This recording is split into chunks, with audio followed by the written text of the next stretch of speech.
Buenas noches. La tensión y los malos modales parecen haberse apoderado del Congreso de los Diputados. El último escándalo, el presunto escupitajo de un diputado de Esquerra al ministro Borrell. Así es, Miguel Ángel, y ante la falta de decoro de nuestras señorías, esta noche nos vamos a preguntar si son nuestros políticos los responsables de la crispación que está viviendo este país. Por cierto, también vamos a analizar la incertidumbre que está generando esa posible subida del salario mínimo. Y es que el gobierno quiere subirlo hasta los 900 euros. En Canarias, por ejemplo, se beneficiarían 100.000 trabajadores. Pero, ¿esto va a mejorar la economía o va a destruir empleo? Enseguida lo analizamos. Y aumentan los robos en algunas zonas de Canarias. Esta noche les vamos a explicar el modus operandi de los delincuentes y también vamos a hablar con las víctimas.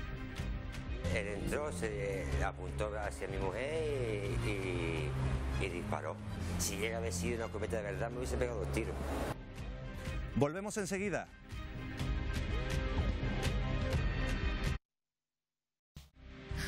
Muy buenas noches. El gobierno de Baleares ha denunciado que las aerolíneas han subido los precios.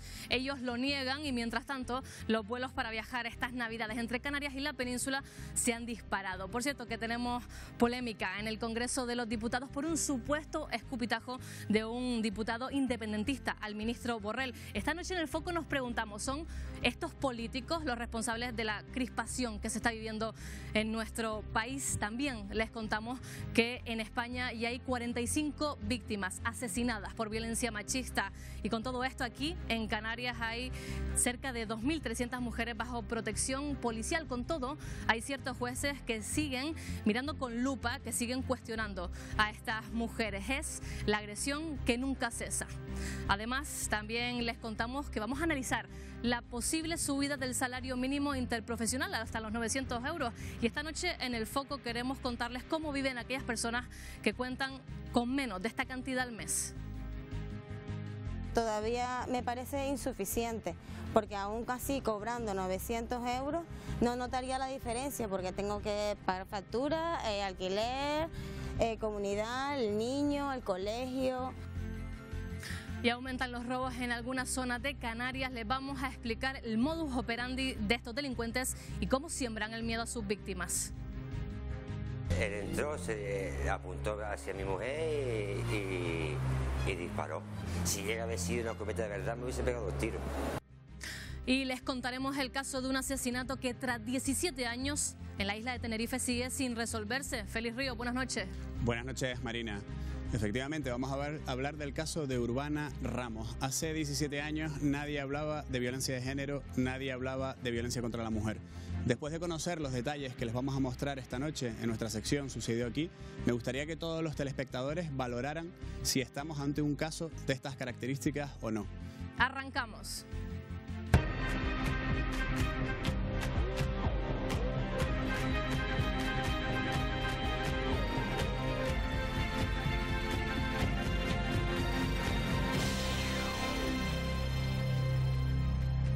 Buenas noches y empezamos saludando a algunos de los invitados que van a participar, que van a compartir esta noche con ustedes y con nosotros.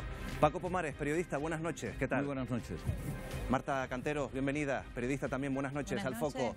También Fernando Redondo, economista, bienvenido al Foco, buenas noches. Buenas noches. Gustavo Matos, Partido Socialista, otra vez en el Foco, buenas noches. Buenas noches. Carlos Tarife, Partido Popular, buenas noches. Buenas noches. Y Carmen Izquierdo, periodista compañera, muy buenas noches. Buenas noches. Y empezamos a hablar de un asunto, ya verán, muy polémico, porque les hacemos una pregunta. ¿Ustedes creen que ha subido el precio de los billetes de avión? Esto es una pregunta que vuelve otra vez al debate, a la actualidad informativa, porque el gobierno balear ha denunciado que desde que se aplica el descuento del 75%, el precio de los billetes ha subido. Ya está investigando la Comisión Nacional del Mercado y la Competencia. Y nosotros hoy queremos empezar conociendo con alguien que trabaja en el día a día, y que sabe muy bien cuánto pagan, cuánto se cobran por esos billetes de avión. Él es Antonio González, presidente de la Asociación Canaria de Agencias de Viajes y Turoperadores. Señor González, muy buenas noches. ¿Qué hay? Muy buenas noches. Bueno, la primera pregunta es clara. Ya saben que está esa denuncia del gobierno balear. ¿Usted cree que se están inflando los precios de los billetes de avión? Radicalmente tengo que negar por completo esa manifestación que no está bajo ningún aspecto, está basada en ningún tipo de datos objetivos. Lo primero que hay que decir que precisamente en Baleares, hace un par de meses, el profesor Calveras de la Universidad de Baleares ya denunció precisamente que para poder entender la situación de la aplicación de tarifa y el descuento del 75% es necesario conocer cómo funciona el tarifario de las distintas compañías aéreas. Hasta el momento, en el día a día de nuestras agencias de viaje, no estamos detectando que desde Canarias haya existido ese cambio o esa transformación. Y entonces, señor González, ¿de dónde sale esta denuncia? ¿De dónde o dónde se argumenta? ¿Qué argumentan para hacer esta denuncia? Bueno, lo que argumentan es lo que ya se repitió cuando el puente del 12 de octubre, se repite ahora con el puente de lo que es la Constitución, el alto índice de ocupación de los aviones que tienen en Navidades, que tiene en fin de año, que tiene para Reyes. Y luego volverá otra vez a existir este pico en el mes de cuando estemos en las fiestas de carnaval, que también los vuelos vienen bastante llenos. Lo primero que hay que entender es cómo se hace el cálculo de las tarifas aéreas. Es decir, hoy día se aplica una fórmula matemática a través de un algoritmo matemático que es el que automáticamente y a través de los distintos procesos que existen pues te calculan el precio final del billete, y todo está en virtud del nivel de ocupación que tiene el avión en el momento en que tú accedes a solicitar una tarifa, en virtud de la oferta y de la demanda existente. Pero entonces, señor González, que hay que tratar de entender. Sí, entonces, señor González, por ejemplo, llega la Navidad ahora mismo, tenemos ese descuento del 75%. Si los precios suben en periodos vacacionales como la Navidad, ¿de qué nos sirve ese descuento? No han subido los precios como consecuencia de la Navidad. Lo que ha subido es la demanda extraordinaria en los distintos vuelos. Para que ustedes entiendan, todos los aparatos, todos los aviones que pueden tener en torno a 188 plazas aproximadamente, tiene de 6 a 8 tramos de precios diferentes. Tú puedes entrar en un precio muy competitivo si eres de los primeros que compra, que a lo mejor te cuesta 15 euros por trayecto o 20 euros por trayecto, y luego el último, que cuando hay otro trayecto que puede estar costando 70, 80 euros, y el último trayecto, cuando lo compras semanas antes, puede costar hasta 150 euros. Lo primero que hay que entender es que una hora de vuelo cuesta, en un avión de 188 plazas aproximadamente, cuesta 9.000 euros aproximadamente. Si tú tienes un vuelo que dura 3 horas, estamos hablando 9.000 por 3 horas son 27.000 euros. Dividido entre 188 pasajeros, te saldría en torno a 140 euros aproximadamente. Si tú, esos 140 euros por trayecto, tú le descuentas el 75%, te va a salir una tarifa en torno a 36 euros aproximadamente, siempre y cuando hayas vendido todo el avión. Entonces, como en estos momentos la política comercial y agresiva que tienen las compañías aéreas es tratar de llenar lo más pronto y urgente posible los vuelos, te ponen al principio, meses antes de la salida de un vuelo, te ponen unas tarifas muy competitivas, muy agresivas, la gente compra esa tarifa muy agresiva y a continuación los últimos tienen que pagar la compensación del pago del billete. Esas son las cifras, decir, señor González. Que hay que entenderlo. Efectivamente, esa es la dinámica. Entender cómo se gestiona una compañía aérea. Esa es parte de la dinámica a la hora de vender los billetes. Le agradecemos que haya estado esta noche con nosotros, Antonio González, presidente de la Asociación Canaria de Agencias de Viajes y Turoperadores. Muy buenas noches. Bueno, Paco, Marta, lo cierto, esto es lo que nos decía el señor Antonio González, pero lo cierto es que los precios de los billetes entre Canarias y la península, en algunos casos, siguen siendo más altos que, por ejemplo, las conexiones con Europa, con Londres o Berlín. Yo no sé qué opina, sí, Paco. Vamos a ver, yo creo que, a pesar de la clase que nos ha dado sobre facturación aeronáutica don Antonio González, yo creo que lo que se hace es obviar el hecho real. Cuando existen precios de referencia o precios pactados, como existe, por ejemplo, en Canarias, en los vuelos interinsulares, los precios no se modifican y el descuento del 75% residente va directamente a reducir el coste. Lo hemos podido experimentar todos. Hace 2 o 3 años años se produjo la bajada de los precios en Canarias por el aumento de la subvención a la residencia, y hoy viajar en Canarias es realmente mucho más económico de lo que era antes. Lo hemos percibido, ha costado la mitad. Sin embargo, lo que plantea el señor González es que eso es lo mismo que está ocurriendo con Península, y la percepción que tenemos es que no. Básicamente porque es verdad que ha aumentado la demanda, y al aumentar la demanda, como no hay precios de referencia, aumenta el valor de lo que se cobra por ellos. Yo creo que por la explicación que él nos ha dado es una especie de pescadilla que se come la cola. Es decir, si hay un incremento de hasta el 50% con los dos archipiélagos, precisamente por la bajada del 75% y poder aplicar eso, pues claro, la demanda aumenta, pero el tema es que esas cantidades vayan al bolsillo y beneficien a los residentes y no vayan a las compañías aéreas. Esa es la cuestión. Aquí no se ha despejado nada, y por otro lado, frente a la contundencia con que ha dicho que eso no está demostrado, precisamente Baleares, agencias de viaje también de Baleares y la Universidad Baleares, y el informe que él citó dicen lo contrario. Están denunciando esta situación. Gustavo, el gobierno dice que va a estudiar cambiar el sistema de pago de reserva para que digamos al final que somos residentes y no al inicio, como hacen algunos portales web. Yo creo que, bueno, lo que nos ha explicado don Antonio vale para los aviones y para los tomates, es decir, sube la demanda y aumenta el precio. Es decir, esto no es para esto y para cualquier otra cosa. Claro, si se deja libre el juego de la oferta y la demanda, sube el precio. Esto probablemente don Fernando lo va a explicar mejor que yo, pero esto es así.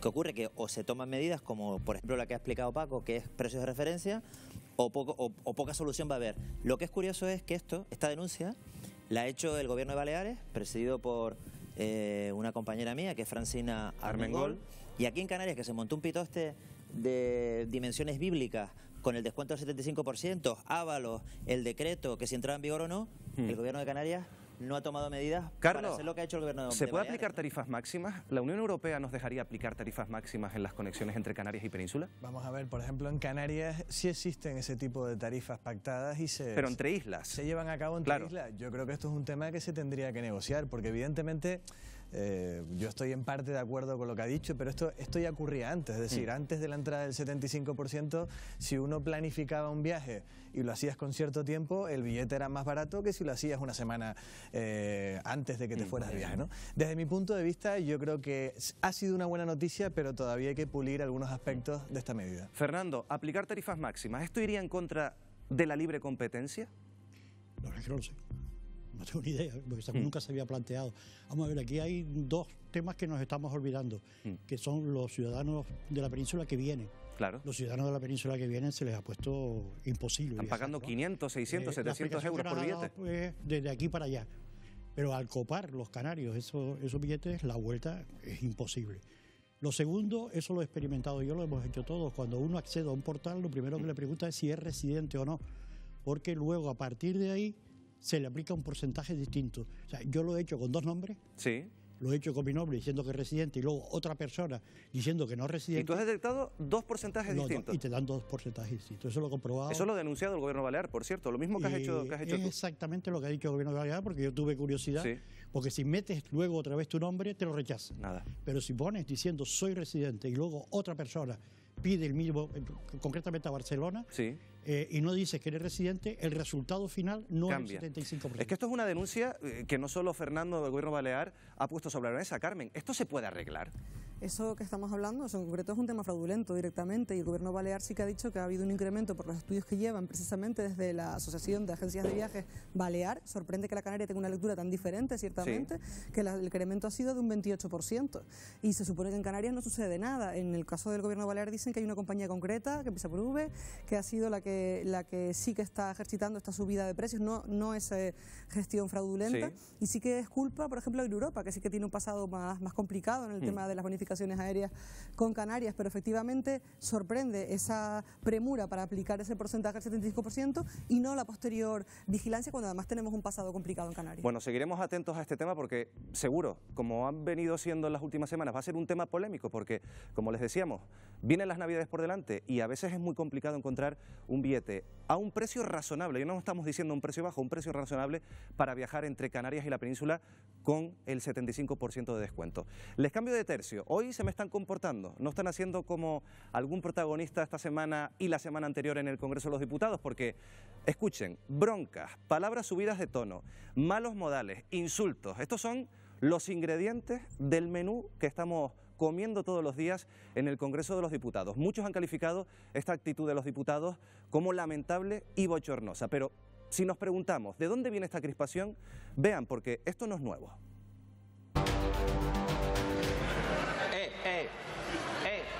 ¿Qué ha pasado? El supuesto escupitajo a Borrell no es el primero ni el último de los escándalos que ha visto el Congreso. La propia Ana Pastor reconocía hace unos meses que los españoles están abochornados. Y representamos a todos los españoles y nos están viendo. Nos miran los españoles y se abochornan de que haya tan poca falta de respeto. No le falta razón a Ana Pastor, pero las broncas no vienen de ahora. Año 2006. Martínez Pujalte se convierte en el primer expulsado del Congreso tras una discusión sin precedentes con el ministro de Defensa, José Antonio Alonso. Abandone el hemiciclo.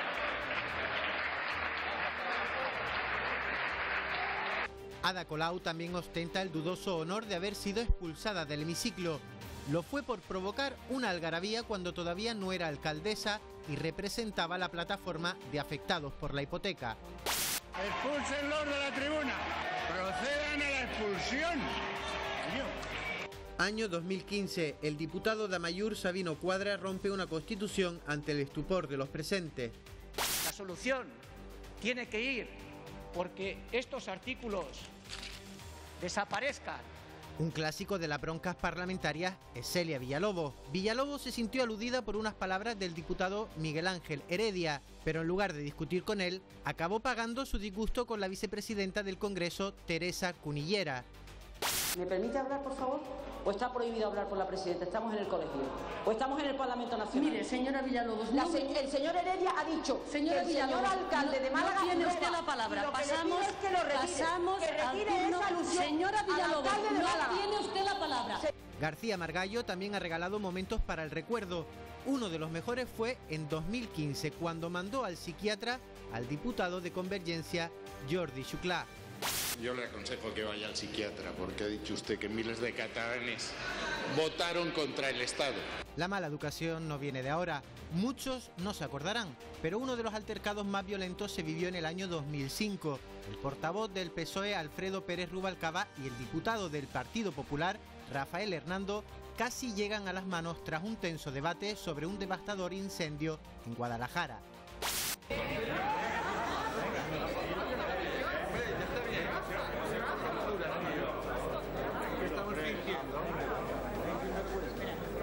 Cerramos este repaso con el desaparecido La Bordeta, que resumía así su hastío ante las continuas faltas de su señoría.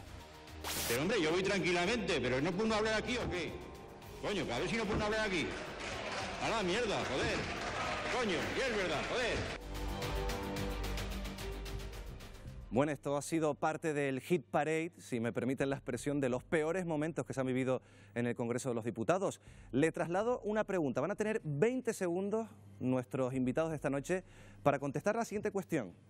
¿Son los políticos los culpables ahora mismo de la crispación que se está viviendo en España, Paco? Yo creo que viven al margen de lo que ocurre realmente en la sociedad española. La sociedad española no es una sociedad crispada al nivel al que está crispada la política. La inmensa mayoría de los ciudadanos hacen su trabajo, funcionan normalmente, se relacionan con sus amigos y con su familia sin acudir a este tipo de esperpentos que a veces vivimos. La politización ha llevado a un extremo tan grande que en estos momentos es insostenible. Tienen que aprender un poco de educación. Marta, ¿son los políticos culpables de esta crispación? Yo creo que todos los políticos son responsables de que haya un debate lo más sereno posible y lo más productivo posible. Ahora, hay algunos que sí entiendo que están siendo culpables de alimentar la crispación que también se está retroalimentando de una social que cada vez es mayor. Hay un enfrentamiento mayor que en otras épocas como las que han presentado aquí. Fernando. Yo creo que comparar muchas veces como hace... Yo estuve 40 años en política y yo creo que no se puede comparar por tres cosas. En primer lugar, hoy día se mezcla la opinión con la información y ahí participamos todos, empezando por los medios de comunicación, confunden a la sociedad. En segundo lugar, la sociedad se ha segmentado. Cada uno lee y escucha lo que quiere oír de su mensaje. Lee este periódico, oye esta emisora y en tercer lugar... Tiempo, Fernando. Después seguimos con ese argumento. Gustavo, ¿tus compañeros son culpables de esta crispación que estamos viviendo? Los míos no. Yo creo que es injusto decir los políticos.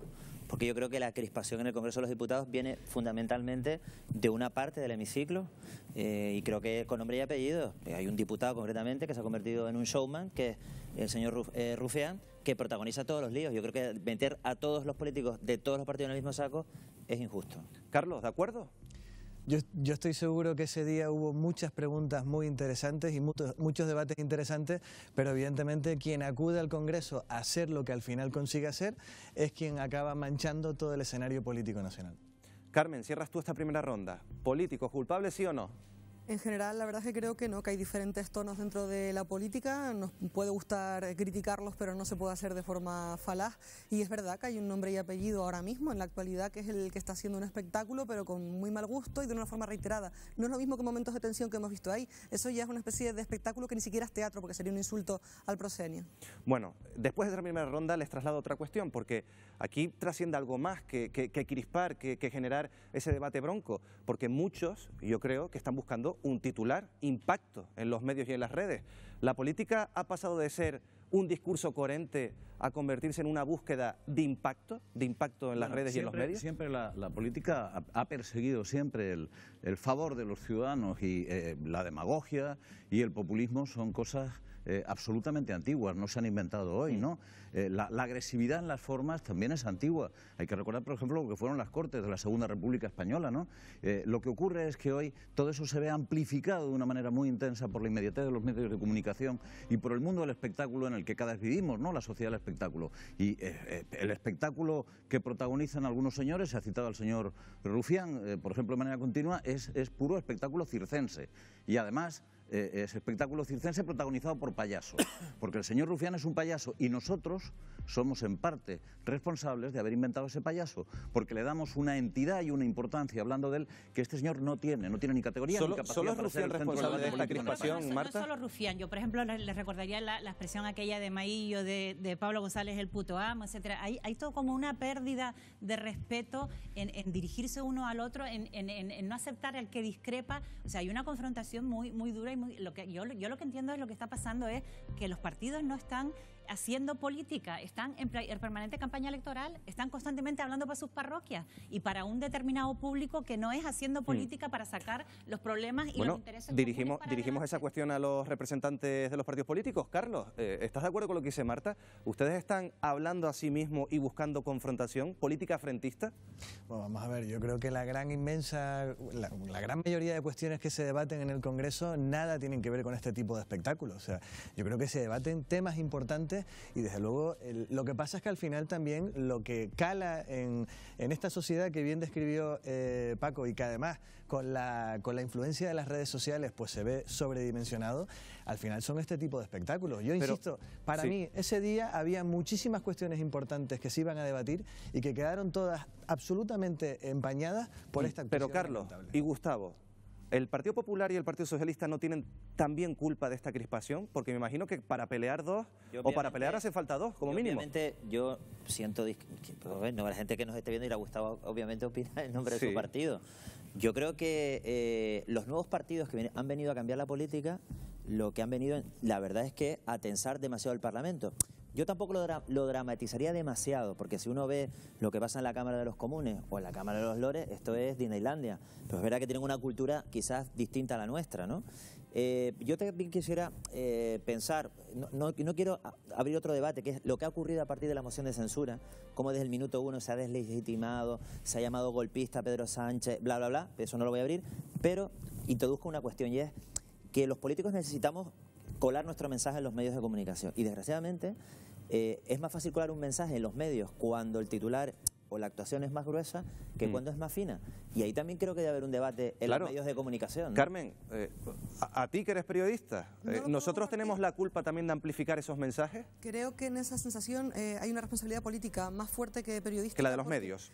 No, más fuerte política que periodística, porque los políticos han empleado las redes sociales a destajo para crear sus propios automedios de comunicación y eso es una responsabilidad del periodismo que lleva reclamando en muchas ocasiones que no se confundan las redes sociales con las autorías periodísticas, aunque pueda haber muy buen periodismo online, como es el caso de Público e Ignacio Escolar, pero también eso es una parte de la irresponsabilidad, porque según salíamos ya estábamos diciendo que había un escupitajo ficticio, ya estábamos comentando que soy la víctima y no el agresor, y cada uno tenía un discurso paralelo. En la sociedad de la información, donde más imágenes imágenes hay y más mensajes hay, de repente no sabemos lo que está sucediendo ni siquiera. Pues miren, vamos a añadir una nueva opinión, un nuevo protagonista de este debate. Tenemos con nosotros en directo a Julio César Herrero, que es experto en comunicación y marketing político. Señor Herrero, buenas noches. ¿Qué tal? Buenas noches. ¿A qué es debido esta crispación política? ¿Están buscando los políticos deliberadamente opiniones, comentarios que buscan el impacto, señor Herrero? Hay de todo y convendría además no mezclar, porque en la pieza inicial escuchamos, y a partir de ahí el resto del debate que estáis teniendo en el plató, casos que son muy distintos. Uno, el diputado de la Xunta Aragonesista, que es un momento un pronto determinado y que yo creo que a partir de ahí hablar de pretender excitar el contexto, utilizar un lenguaje de tensión, creo que no procede. Otra cosa es lo que hemos escuchado del exministro Margallo, tampoco. Rufián es otra cosa distinta. No se olviden tampoco del lenguaje que, por ejemplo, puede estar utilizando ahora el líder de Vox. Déjeme medio minuto. Sí, venga, 30 segundos, señor Herrero, venga. Unas veces es inconstante. Sí, además es que voy con retorno y resulta complicado. Hay un tipo de descalificaciones o de lenguaje más grueso que es inconsciente, como por ejemplo el caso de la Xunta Aragonesista. Hay veces que los diputados van justos, tampoco se crea que los hay que tienen extraordinarios recursos retóricos y no les queda otro remedio que recurrir a eso. Y luego hay otro tipo de lenguaje, o este lenguaje cuando se utiliza de forma consciente, o bien para sacar de quicio al de enfrente, para que pierda los estribos, o bien para generar tensión, o bien porque ese tipo de lenguaje forma parte de la seña de identidad del partido y sirve para unar a la tropa en torno a sí mismo, que es como, por ejemplo, ocurriría con el caso de Vox. Y en el segundo caso estaría el de Rufián o el de Tardá. Pero ¿usted cree que hoy, en la Cámara Baja, por ejemplo, vamos a poner el Congreso de los Diputados, hay más crispación, se busca más lo que usted acaba de decir de calentar el ambiente? Hay en el caso de algunos diputados que la idea de calentar forma parte o da la sensación de que forma parte de una estrategia. En el caso, se ha referido varias veces ahí en plató, en el caso de Rufián o también Tardá, por poner dos casos paradigmáticos de la misma formación. Da la sensación, y además seguramente que hay datos suficientes para justificarlo, que forma parte de una estrategia, no parece algo gratuito, no es algo esporádico, es algo continuado y probablemente lo que esté de fondo, y aunque sé que lo que estoy haciendo es un juicio de intenciones, pero estoy convencido de ello, es precisamente generar ese clima de tensión para provocar una reacción que luego justifique otra reacción por parte de la propia formación política, como por ejemplo, no nos quieren. Aquí no estamos a gusto, se nos está persiguiendo. Y señor Herrero, de cara a unas elecciones, por ejemplo, ¿este tipo de mensajes hace que sumen votos a estos partidos políticos, a estos representantes? ¿Está justificada este aumento de tensión? En el caso... yo creo que aumentar la tensión no debería estar justificado, mucho menos en una Cámara de Representación como es el Congreso de los Diputados. Creo que hay formas y recursos suficientes. Otra cosa es que haya el nivel por parte de los diputados para estar a la altura necesaria. No creo que sea imprescindible generar este clima de tensión, insisto, salvo que determinadas fuerzas políticas lo asuman como parte de una estrategia. En el caso de RC, ¿tiene algún sentido? Para los propios militantes de RC, dentro de una campaña de confrontación con lo que llaman el resto del Estado, sí, es la forma de plantar cara. La dialéctica es una forma de plantar cara y el lenguaje duro, grosero, excesivo también. Pero insisto, en el caso, por ejemplo, de Vox, que no está en el Congreso, pero estamos viendo que las intervenciones son intervenciones de cara a su propia tropa, a su propia galería. Es el tipo de lenguaje y el tipo de enfrentamiento dialéctico que se busca en un perfil determinado del elector. Y para terminar, una cuestión, señor Herreros, que también comentábamos en este debate. ¿Los medios estamos retroalimentando este tipo de mensajes? Los medios contribuyen a amplificar este y cualquier otro tipo de mensaje. La pregunta es si conviene amplificar este u otro tipo de mensaje, porque resulta bastante llamativo que, hombre, luego desde los medios de comunicación nos demos golpes de pecho y nos lamentemos, cuando en realidad si no hubiéramos elegido esos totales o esos cortes, probablemente no habrían pasado sin pena ni gloria y solamente los partidos podrían difundirlo por redes sociales. Muy bien, Julio César Herrero, perdón, que casi confundimos aquí el nombre. Julio César Herrero es experto en comunicación y marketing político. Ya sabe que está invitado en cualquier momento para venir al Plató del Foco. Buenas noches, gracias por estar con nosotros. Bueno, Fernando, hablábamos de tu experiencia, de lo que vivías hace 40 años. Yo lo comentaba aquí, yo no sé si ahora estamos viviendo un momento especialmente complicado en la Cámara Baja. No, la verdad es que es sorprendente que la gente olvide. Se olvida cuando le llamaban Taur del Mississippi a Adolfo Suárez, o váyase señor González. Es decir, este mundo lo Pero quizás había más retranca en esa época y ahora hay más mala inquina. Exactamente igual. Lo que pasa es que ahora la gente oye lo que quiere oír, pero era exactamente igual. Pero había más búsqueda del consenso, Fernando. Se llegaban a determinados acuerdos, a determinados acercamientos. Bueno, había, por lo menos de los que los hemos visto desde fuera. Y se consiguió porque había unos objetivos muy concretos y muy sencillos. Ahora son cada vez más complejos. Claro, había había intereses comunes claramente definidos que alcanzaban acuerdos. Pero es que ahora, cuando tú comentas, ¿no? Es que ocurren cosas interesantes e importantes, pero ¿cuáles? Si es que ni siquiera las terminan de negociar, ni de poner Lo que sucede básicamente es que antes, por un lado había más nivel y por otro lado había más voluntad de llegar a acuerdos, porque había más cosas sobre las que ponerse de acuerdo. Hoy las posiciones están muy claras y los partidos políticos van cada uno a lo suyo. Ojo, yo no creo que todos los políticos sean iguales, creo que es injusto decir que todos los políticos son iguales, pero todas las fuerzas políticas actúan de forma parecida. Acabamos de escuchar a Gustavo censurar el hecho de que llamen golpista al señor Sánchez, pero el señor Sánchez 3 meses antes llamaba delincuente al señor Rajoy. Es decir, el uso de terminología dura o de intencionalidad política existe efectivamente desde Gustavo. Que Suárez llamaba, desde que Guerra llamaba Taur del Mississippi al señor Suárez. Gustavo, es algo que se ha mantenido siempre. Esto obviamente depende del cristal, del color del cristal con que se mire, ¿no? Lo que sí creo es que no estoy de acuerdo en una cosa, y es que sí se llegan a acuerdos. O sea, en el Congreso de los Diputados, en cada semana se están convalidando, por ejemplo, decretos que lleva el Gobierno al Congreso de los Diputados por una mayoría parlamentaria. ¿Qué ocurre? Que no salen, ocupa la tercera página de los medios. La primera página la ocupa Rufián, la ocupa los insultos fascistas, golpistas, pero se están llegando todas las semanas a acuerdos. En el Parlamento de Canarias, por ejemplo, yo soy diputado en el Parlamento de Canarias, los debates más jugosos son los que ocupan los medios de comunicación, pero a lo largo del Pleno se acuerdan muchísimas cosas por unanimidad. No es noticia. Cuando una cosa se acuerda por unanimidad, no es noticia. La noticia es cuando hay discrepancia, cuando hay debate, pero en el 90% de las cosas se llegan a acuerdos. Carlos. Y lo quiero poner en valor, porque es verdad. O sea, que la culpa la tenemos nosotros. No, mira, acabamos de aprobar, por ejemplo, en Canarias el Estatuto de Autonomía. Acabamos de aprobar el Estatuto de Autonomía con una amplísima mayoría de fuerzas de parlamentarios. Carlos, se ha hablado de tonos elevados, de palabras golpistas, fascistas. En las últimas semanas, el líder de los populares a nivel nacional, Pablo Casado, también ha tenido algún que otro comentario muy duro también, no en la Cámara Baja, pero sí en ruedas de prensa. ¿Esto no es también fomentar ese tipo de discurso? Para mí no. Hay que diferenciar de lo que es un discurso duro, de oposición, que a veces puede ser más o menos afortunado, de lo que sí hemos visto esta semana, de un espectáculo bochornoso donde además se acusa de una actitud que yo creo que está fuera de lugar en la Cámara. ¿El famoso escupitajo o bufido? Efectivamente. Por lo tanto, yo creo que sí se puede tener un discurso duro de oposición, pero desde luego mantener formas y mantener respeto. Yo, por ejemplo, me preguntaban temas.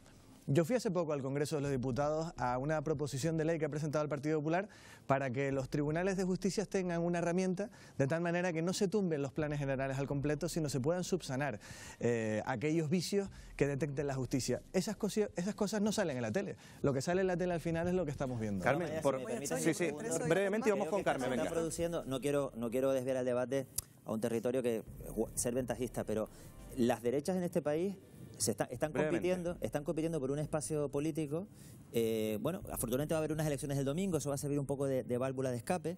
En Andalucía son importantes, son una especie de primarias, de previas, pero es verdad que la derecha está compitiendo en un espacio político muy corto y cada vez están endureciendo más su propio discurso en una especie de retroalimentación, y eso está contribuyendo, en mi opinión, Carmen, cierra tú el debate, un poco la vida también política. brevemente. Oye, si las primarias en Perdona, Paco, cierra Carmen. En el País Vasco cierra Carmen, que son unas primarias. Bueno, sí. Carmen, venga. Y lo que pasa es que en Andalucía las primarias las va a ganar el PSOE. Paco, lo digo porque son las primeras votaciones después de la moción de censura. Cierra Carmen, venga, brevemente. Creo que igual que sucede con la derecha, está sucediendo también con la izquierda. Cercanamente teníamos las primarias también de Podemos y y también estamos viendo ese cierre, que tienen que acabar esas actitudes de falta de respeto y sobre todo cuando estamos hablando del Congreso, y que una cosa es un discurso duro y otra cosa es faltar al respeto al que es también cansino el tener que responder con un silencio o con una llamada al orden cuando otro se puede permitir una actitud que no es de recibo. Y si los políticos no son todos iguales, desde luego los medios de comunicación tampoco lo son, y se comienza la pelea más bien por otros organismos que desde luego no son los medios de comunicación. Veremos en qué queda todo este asunto. Nos queda una legislatura larga o corta y veremos en qué quedan las confrontaciones políticas en el Congreso de los Diputados y también, por ejemplo, en el Senado. Cambiemos de asunto, despedimos a los que nos dejan ya esta noche, algunos se mantienen en el debate del foco, y vamos a hablar ahora del salario mínimo interprofesional. Hace muy poquito la OCDE pues respaldaba la propuesta de subir ese salario mínimo, propuesta, valga la redundancia, por el gobierno socialista, por el gobierno de Pedro Sánchez. Pero sin embargo, hay otros organismos internacionales también que creen que esa subida podría fomentar la destrucción de empleo. Explícanos, María, Marina, estoy hoy bonito con los nombres. Marina, explícanos, ¿qué va a pasar? ¿Qué está pasando con el salario mínimo? Te cuento, Miguel Ángel, de 735 euros al mes a 900. Esa es la subida del salario mínimo interprofesional que pretende aprobar el gobierno de Sánchez con el apoyo de Podemos, un empeño que explicaba así el presidente. Lo que voy a anteponer sobre otra consideración, cualquier otra consideración, es que se suba el salario mínimo interprofesional a los trabajadores. El incremento es del 22%, el mayor que se produce desde 1977. Una subida de calado sobre cuyos efectos no hay acuerdo. Algunos organismos consideran que aumentar de una manera tan brusca el salario mínimo conllevará la destrucción de puestos de trabajo. Hasta 80.000 es la cifra que baraja la Comisión Europea, un criterio similar al del Fondo Monetario Internacional al estimar que la subida va a perjudicar sobre todo al empleo de jóvenes y también de los poco cualificados. Por su parte, el Banco de España cree que esta medida podría afectar a 190.000 empleados en sectores muy concretos. Su impacto sobre la probabilidad, el impacto del salario mínimo sobre la probabilidad de perder el empleo resulta significativo en el caso de determinados colectivos, como son los más jóvenes y los de mayor edad con menor formación. Pero el gobierno no piensa lo mismo, así lo defiende la ministra de Economía. La evolución del empleo en nuestro país ha sido muy positiva en los años en los que ha habido los incrementos más importantes del salario mínimo interprofesional. No lo tiene tan claro el servicio de estudio del BBVA. Vaticina que lo pagarán los colectivos más vulnerables. El impacto lo prevé con el recorte de horas laborales y con más trabajo en negro. Y al debate se acaba de unir el secretario de la OCDE, quien califica de positiva la medida. Estamos hablando simplemente de que ese sector tan frágil, ese sector que está tan vulnerable, tenga unas mejores condiciones, y por otro lado que al tener ese mínimo pues haya menos abusos. Así están las cosas, con expertos a favor y en contra. Con todo, ¿es arriesgado, es contraproducente o beneficiosa esta subida del salario mínimo? Pues les traslado la pregunta que nos hacía Marina al final. 20 segundos para responder si es viable esta subida del salario mínimo a los 900 euros o si creen por el contrario que va a destruir empleo. Paco, 20 segundos. Hombre, yo creo que es una medida muy positiva para las personas que no tienen esas percepciones en estos momentos y que van a ver cómo mejora su retribución, y eso también es bueno para el consumo y tiene algunos efectos positivos. Pero para las empresas, especialmente para ese 90% de pequeñas y medianas empresas españolas que van a tener que hacer el esfuerzo, pues puede ser negativo, y puede ser negativo para el empleo, evidentemente. Marta, ¿viable? ¿Se destruye empleo? ¿Qué piensa? Yo creo que no solo es viable, sino necesario para recuperar la capacidad adquisitiva de los trabajadores, que se perdió hasta un 20% en lo de salario durante la crisis, y se dijo que se recuperaba, que cuando hubiera recuperación se recuperaría. Yo creo que enviar el mensaje de que subir la capacidad adquisitiva de estos trabajadores es malo para la economía, es decir, que la economía solo puede crecer con un trabajo precario. Olga Palacio, buenas noches, bienvenida. Sí, ¿qué piensas? Economista, lo tienes que tener claro. Pues pienso que una subida tan extrema en un plazo de tiempo tan corto va a crear muchísimo problema, va a destruir empleo, y además es que es fácil jugar con dinero ajeno, como digo yo, es fácil crear medidas muy electoralistas, muy populares, pero con el dinero de otro, y realmente el dinero del otro tendrá algo que decir. Fernando Redondo, ¿qué piensas de todo este asunto? Yo tengo una respuesta muy sencilla. No existe ni una sola evidencia científica, ni una, en que la subida del salario mínimo haya afectado el empleo, ni una. Y existen cientos en que esto ha mejorado. En Portugal, lo tenemos reciente, en Alemania, en todos los países y en España. Por lo tanto, me parece que hacer afirmaciones de que unos creen y otros no creen, no existe ni un caso en que se haya perdido Tiempo, Fernando. Jesús del Amo, también economista, ¿qué piensas? Voy a contradecir a mi colega. Hay muchas evidencias de que no solo no favorece, sino que perjudica enormemente estudios. Lo acaba de decir el propio gobernador del Banco de España. Esto va a perjudicar enormemente a la economía porque no se puede crear productividad por decreto, ni se puede crear poder adquisitivo por decreto. Es una medida populista que probablemente afectará muy negativamente a los empresarios y a muchos trabajadores que se verán mermados de su trabajo. Tiempo, Jesús.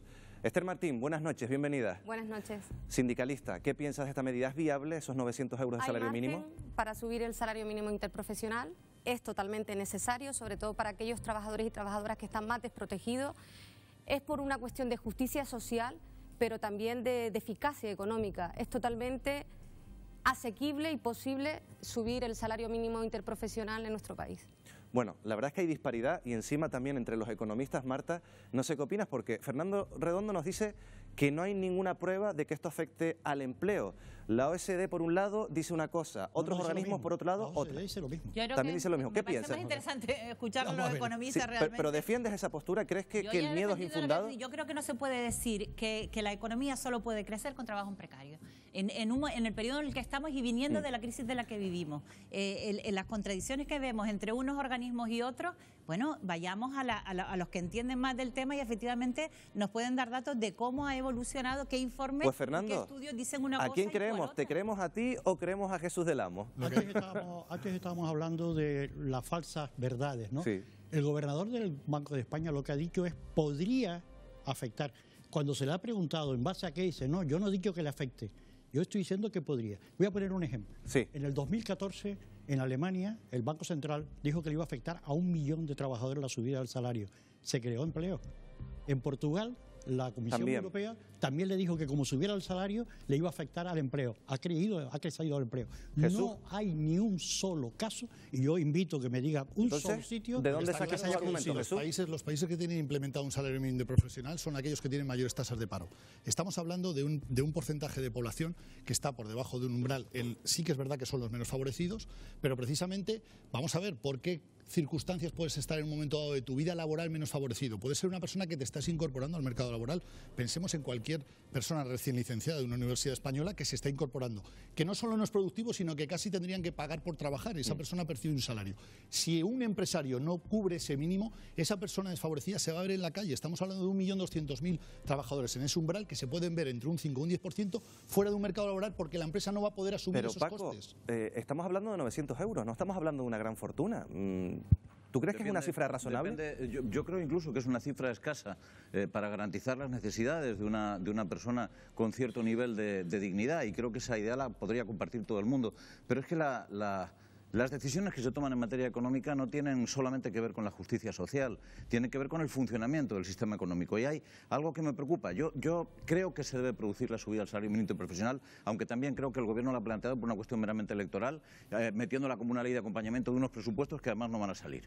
Pero dicho eso, creyendo que debe producirse esa subida y que es de justicia y que afectará positivamente al consumo y otra serie de cuestiones y por lo tanto a la recaudación, a los impuestos, creyendo eso creo que es muy cínico decir que no va a afectar a las pequeñas empresas que van a tener que hacer frente a esos salarios, porque si una empresa pasa de pagar 735 euros a tener que pagar 900 euros a sus trabajadores, eso evidentemente va a reducir su margen de beneficio y su posibilidad de operar en la economía. Y yo me da la impresión de que me parece asombroso que por ejemplo, que este señor que es economista no le dé importancia a ese asunto. Yo creo que la tiene.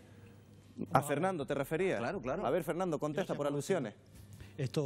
El problema es que está afectando a un grupo de ciudadanos que no están protegidos por ningún convenio, porque se ha roto la capacidad de negociación. Es la parte más débil que hay en el sistema. Y en casi todos los países se ha hecho al margen del diálogo social. En Alemania, en Francia han dicho, no, mire, esto es una necesidad que el gobierno lo tiene que asumir, porque son los que no tienen posibilidades de negociar. Es decir, esto se está refiriendo a un segmento de los trabajadores que no tiene ningún tipo de podríamos decir, de capacidad de respuesta. Bueno, vamos a conocer, Paco, remata brevemente. Que el acuerdo entre los sindicatos y los empresarios que se produjo muy poquito antes de esta decisión del Gobierno y que era un acuerdo temporalizado en varios años, ese acuerdo no tiene ningún valor. Me está diciendo que los agentes sociales se pongan de acuerdo en modificar el salario no tiene importancia. Vale para los que están dentro de los convenios. Esto es a los que no están. Incorporaba la modificación del salario base. Fernando, Paco, vamos a dejar escuchar a Fernando. Incorporaba la modificación del salario base. No me diga eso. Es el mismo salario que ha modificado el Gobierno que modificaba el diálogo social es para los que están dentro de los convenios. O sea, el diálogo social entra ahí. Estos son los que no tienen ningún tipo de... Pero Fernando, que la negociación entre sindicatos y patronal incluía la subida del salario base. Estamos hablando, ¿cómo puedes decir que no? Paco, perdona, estamos hablando, fíjense, estamos hablando... Pregúntenle a la sindicalista si incluía o no incluía la subida del salario base. Paco, un minuto, perdona, Fernando. Estamos hablando de dos casos opuestos, fíjense, de trabajadores que no llegan al salario mínimo interprofesional y también, como comentaba Francisco Pomares, de esas micropymes. En Canarias hay 100.000 trabajadores que podrían beneficiarse de este aumento salarial y, sin embargo, también hay muchas micropymes, pequeñas y medianas empresas, que no podrían asumir esta subida del salario mínimo interprofesional. Son las dos caras, los efectos secundarios de este debate.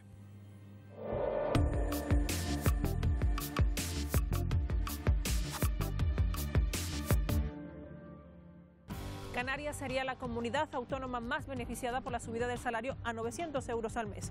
Más de 100.000 trabajadores de las islas cobran por debajo de esa cantidad. Este salario es el mínimo que puede pagarse por una jornada completa de trabajo. El gobierno de Sánchez y Podemos alcanzaron un acuerdo para incrementarlo en 2019. Un acuerdo seguido en Canarias por trabajadoras como Virginia. El salario más elevado que he tenido, pues 437 euros. Yo creo que es un punto a favor que está del lado de todos los trabajadores, porque, bueno, ¿cuántas familias no hay que viven con solamente un salario y que no llegan ni a los 800 o 900 euros, ¿no? Entonces creo que esto es un avance.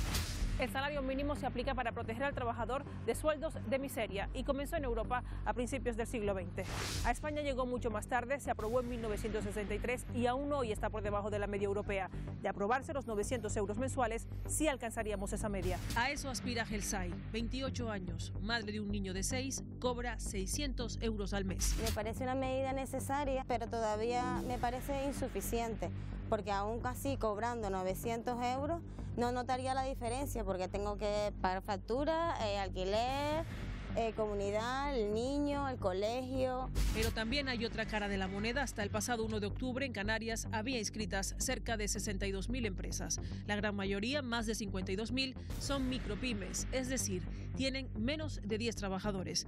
Es el caso del empresario Iván González. Él reconoce que no podrá aplicar el nuevo salario mínimo. La subida salarial conlleva a un despido, o sea, eso está clarísimo. E incluso a gente que no está del todo formada, que ahora tienes trabajando, a que no encuentren trabajo ninguno, porque esa gente poco formada después no la contratará. Una realidad complicada en Canarias, donde se registran sueldos de los más bajos del país, pero también una estructura económica frágil y de escaso tamaño. Pues hemos visto esos dos ejemplos, trabajadores precarios, pequeños y medianos empresarios. Olga, ¿qué hacemos? Hombre, a mí me gustaría aquí meter una reflexión sobre el pequeño histórico en los últimos, vamos a circunscribirnos solo a 3 años para no complicarlo mucho, el incremento que ha tenido el salario mínimo interprofesional. Es verdad que el aumento de la capacidad adquisitiva de la gente, o sea, que esa mejora del salario mínimo interprofesional, mejoraría una capacidad adquisitiva y generaría una mejor rotación de la economía, pero no se puede hacer a matacaballo y por un criterio político para generar un momento popular, vuelvo a repetir, con el dinero de otros, porque en los últimos años, en el año 2016 al 2017 se ha producido una subida del 8% del salario mínimo interprofesional y del año 2017 al 2018 del 4%. La propuesta ahora es un 22 más. Que alguien me diga quién puede soportar un incremento de costes sumando esos 3 en tan poco espacio de tiempo. ¿Es asumible ese 22% que nos dice Olga? No es solo asumible. Por dar algún dato, los 2 últimos años y tal y como comentaba, se ha incrementado el salario mínimo un 12%. Se han generado 600.000 puestos de trabajo cada uno de esos 2 años. Pero vamos más allá, se ha convertido en un arma arrojadiza. En un arma arrojadiza, ¿en qué sentido? En julio, como bien se comentaba, se firma el acuerdo por el empleo y la negociación colectiva entre las organizaciones sindicales y empresariales del Estado. 1.000 euros de mínimo. 1.000 euros de salario mínimo de convenio colectivo, pero digo más, es que hace tan solo un año se firmaba de forma tripartita con el Partido Popular, que en aquel momento gobernaba nuestro país, un incremento del salario mínimo interprofesional para 2020 de 850 euros. Y de pronto, con 13 meses vista, resulta que 50 euros va a poner en jaque la economía de nuestro país, que tiene beneficios superiores. Claro, aquí hay cosas que yo creo que no entendemos, por lo menos yo no las entiendo. Cuando se firma ese convenio, 1.000 euros de salario mínimo, no hubo ningún problema. ¿Por qué con los 900 hay problemas? Si estuviéramos defendiendo los 850, estuviéramos hablando de lo mismo. A mí no cambia mi postura de economista, porque esa medida la proponga el PP o la proponga el PSOE o la proponga Podemos o Izquierda Unida. No tiene nada que ver. Lo que estamos hablando, y quizás entramos en un debate ya, vamos a utilizar el sentido común. O sea, si es verdad que subir el salario mínimo interprofesional produce creación de empleo, pues ¿por qué no lo subimos más? ¿Por qué nos quedamos en 900? ¿Por qué no vamos a 1.800? Y sin embargo, si yo planteo una subida de 1.800 euros, todos rápidamente vemos que eso va a tener un problema. ¿Va a tener un problema? Pues efectivamente va a pasar con los 900 y pico euros. Pero si 900 euros, y yo hago una pregunta, hago de abogado del diablo, hago de abogado del diablo, si 900 euros supone un problema, ¿cómo está la economía española? Claro, efectivamente, ahí es donde vamos al problema de la Canaria, de la marcación que tenemos aquí. Sobre todo un tema que has comentado, Olga, que es con dinero ajeno. Oye, pero ¿cómo que con dinero ajeno? Pero es que los empresarios no ganan dinero con el trabajo de los trabajadores que emplean. O sea, la productividad de los trabajadores y habría que hablar de márgenes. ¿De qué vive una empresa? Es decir, el primer año del trabajo del empresario no vive también del trabajo de los después de la crisis que hemos tenido, el primer año que se han empezado a incrementar empresas ha sido en el 2014. Pensemos un poco. Recordar que se han dicho algunas cosas incorrectas. Por ejemplo, se ha comparado la subida a 1.000 euros con la subida a 900. La subida a 1.000 euros es en convenio y es en un proceso temporal de 4 años. No de golpe y porrazo. Hasta 2020. Hasta 2020. Fue en el 2017, 17, 18, 19 y 20, 4 años. Bien, entonces, en esta ocasión no estamos hablando de 4 años, estamos hablando de hacerlo de golpe. Y quiero decir una cosa, que he insistido en ella. A mí me parece razonable ir a una subida del salario mínimo interprofesional. Entre otras cosas, pues son salarios que están efectivamente fuera de convenio y nadie se ocupa de ello. Pero lo que es insensato es plantear que eso no supone ningún sacrificio. Claro que supone un sacrificio para mucha gente, para la que lo va a tener que pagar. Esther, claro, 20 segundos, Esther, perdona Marta, 20 segundos, Esther, venga. Que realizando los trabajadores y trabajadoras de este país, fundamentalmente en nuestro archipiélago, porque somos los más afectados. ¿Cómo está la economía del país? 37.000 millones de euros más de beneficio de los empresarios más que en 2008. 15.000 millones de euros en beneficio en el reparto de dividendos más que en 2008. Y un retroceso salarial del 0,8 en el año 2017.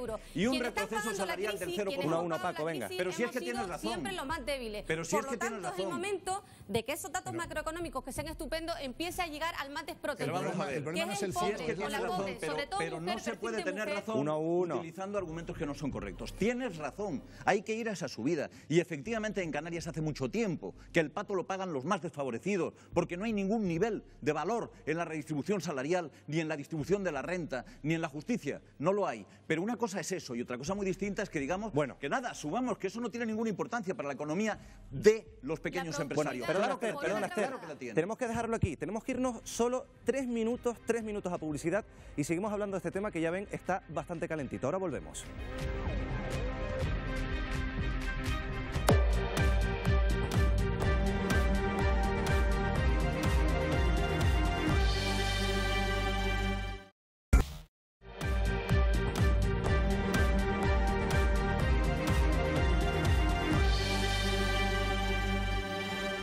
Regresamos al foco con otro asunto polémico. Esta semana el humorista, el cómico, el actor Dani Mateo ha tenido que declarar ante un juez a causa de un sketch, de un gag en el que se sonaba con la bandera de España. Ya saben que el debate está abierto. ¿Esto es delito? ¿Esto es humor?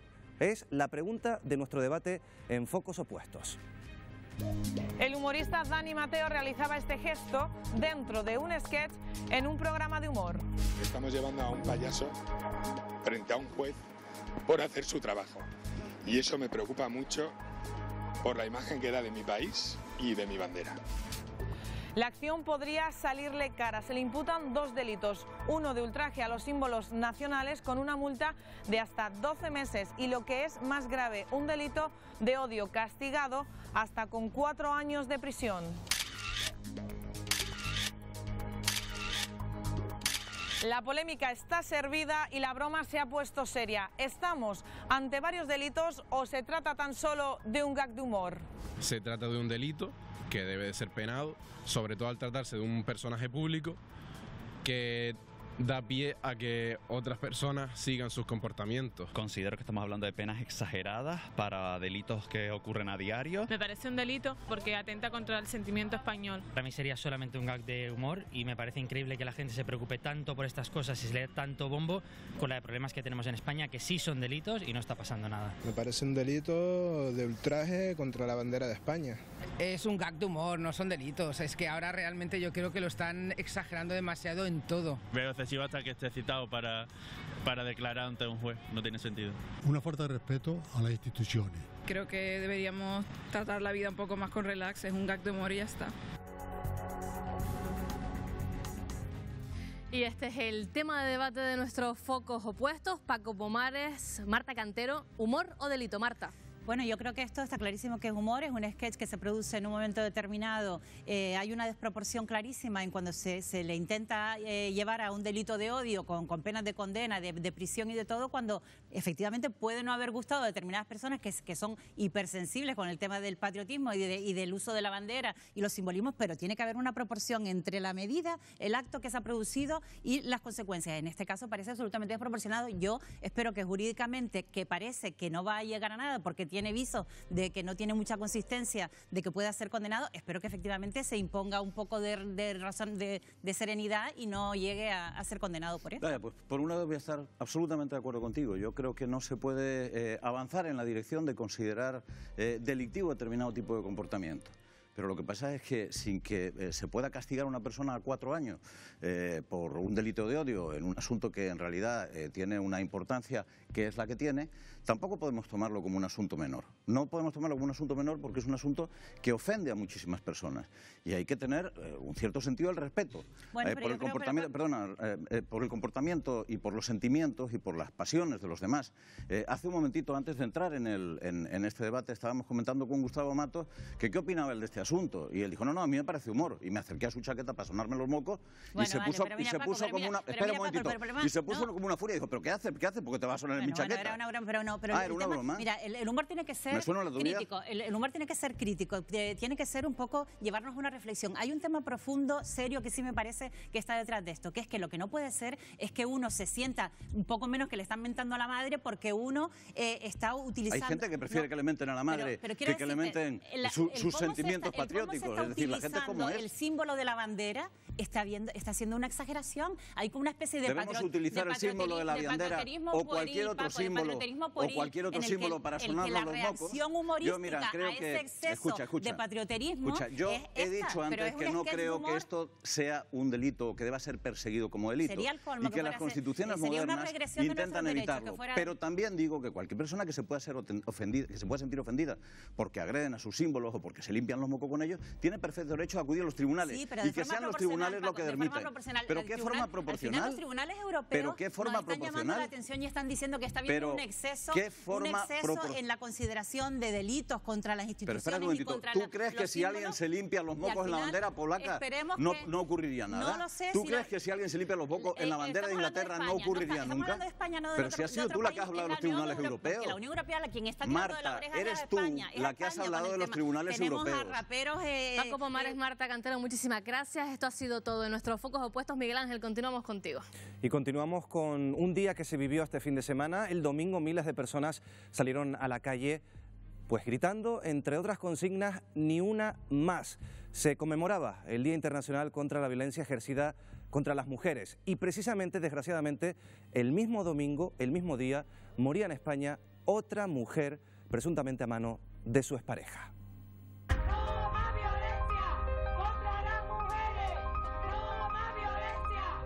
45 mujeres asesinadas por violencia machista en lo que va de año en España, 972 desde que se empezaron a contabilizar en 2003. En Canarias, en este 2018, se registraron 2 víctimas mortales y más de 2.350 mujeres se encuentran bajo protección policial. Una lacra que no cesa.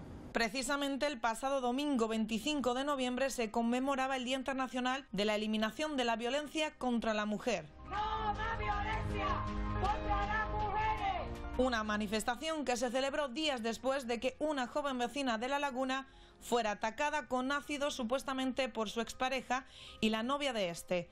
La agredida manifestó a la policía que su ex llevaba tiempo enviándole mensajes amenazantes. Tenemos un problema con la violencia machista y es que todavía no hay una respuesta integral que realmente priorice la lucha contra la violencia. Está todo a medias, está todo por hacer. En paralelo, 2 sentencias desatan la polémica y reabren el debate del machismo en la justicia. Mientras el tribunal que juzgó a La Manada condena solo por maltrato a un hombre que casi estrangula a su expareja, otro juez de Lleida ve abuso en una doble agresión con penetración. Si empezamos a mirar ese tipo de resoluciones, las 2 últimas que acabamos de ver, y que nos chirrían, es porque efectivamente se produce un desajuste entre esa realidad social del año 1995, en la que ese Código Penal fue creado por hombres dentro de una sociedad patriarcal, y queremos ajustarla a esta nueva realidad social del año 2018. En Canarias, los delitos contra la libertad sexual se han incrementado un 19% según el Ministerio del Interior. Un tipo de agresión históricamente silenciada y que solo es la punta del iceberg, ya que todavía la mayoría de los casos no se denuncia. Muchas veces la mujer tiene hasta la vergüenza de ser la maltratada porque se culpa a veces ella misma de las agresiones que está sufriendo. 3 de cada 4 asesinadas no acudieron a la justicia y casi la mitad de las mujeres agredidas no denuncian. Tienen miedo, pero es una decisión que no soluciona el problema, solo lo empeora.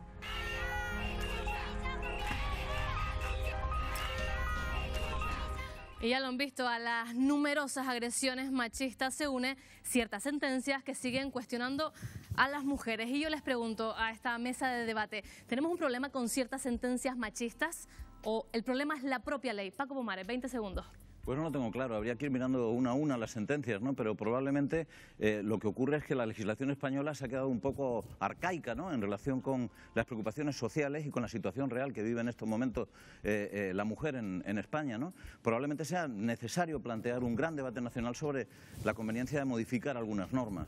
Marta Cantero, ¿puntual o es la ley lo que está fallando? Yo creo que está fallando las 2 cosas, la ley y desde luego la mentalidad de determinados jueces que están demostrando que no entienden para nada lo que ocurre con ese problema social, que es un problema social grave. Y yo diría un factor incluso más, hay una cierta permisividad todavía social respecto a que eso no tiene el alcance y la gravedad que tiene. Esther.